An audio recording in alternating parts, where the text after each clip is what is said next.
ನಮಸ್ಕಾರ ಎಲ್ರಿಗೂ.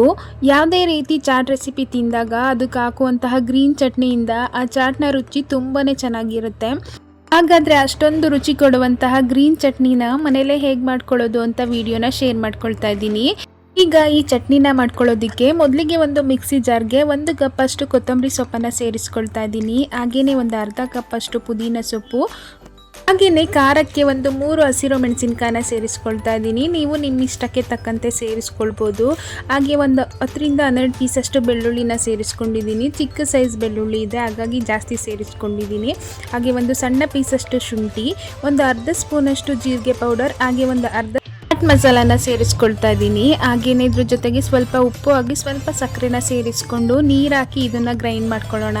ಗ್ರೈಂಡ್ ಮಾಡ್ಕೊಂಡಾಗ ಇದು ಈ ರೀತಿ ನೀರು ಥರ ಆಗುತ್ತೆ. ಹಾಗಾಗಿ ಇದಕ್ಕೆ ಥಿಕ್ನೆಸ್ಗೋಸ್ಕರ 2 ಸ್ಪೂನಷ್ಟು ಹುರುಗಡ್ಲೆನ ಸೇರಿಸ್ಕೊಂಡು ಇನ್ನೊಂದು ಸಲ ಗ್ರೈಂಡ್ ಮಾಡಿಕೊಂಡ್ರೆ ಟೇಸ್ಟಿಯಾಗಿರುವಂತಹ ಗ್ರೀನ್ ಚಟ್ನಿ ರೆಡಿ ಆಗುತ್ತೆ. ಇದು ಕಪ್ಪಾಗಬಾರ್ದು ಅಂದರೆ ಇದಕ್ಕೆ ಸ್ವಲ್ಪ ಐಸ್ ಕ್ಯೂಬ್ನ ಕೂಡ ಸೇರಿಸ್ಕೊಂಡು ನೀವು ಗ್ರೈಂಡ್ ಮಾಡ್ಕೊಳ್ಬೋದು.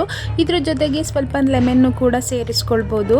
ಇಷ್ಟೇ ಈ ಸಿಂಪಲ್ ರೆಸಿಪಿ. ವಿಡಿಯೋ ಇಷ್ಟ ಆಗಿದ್ರೆ like, share, comment and subscribe ಮಾಡಿ.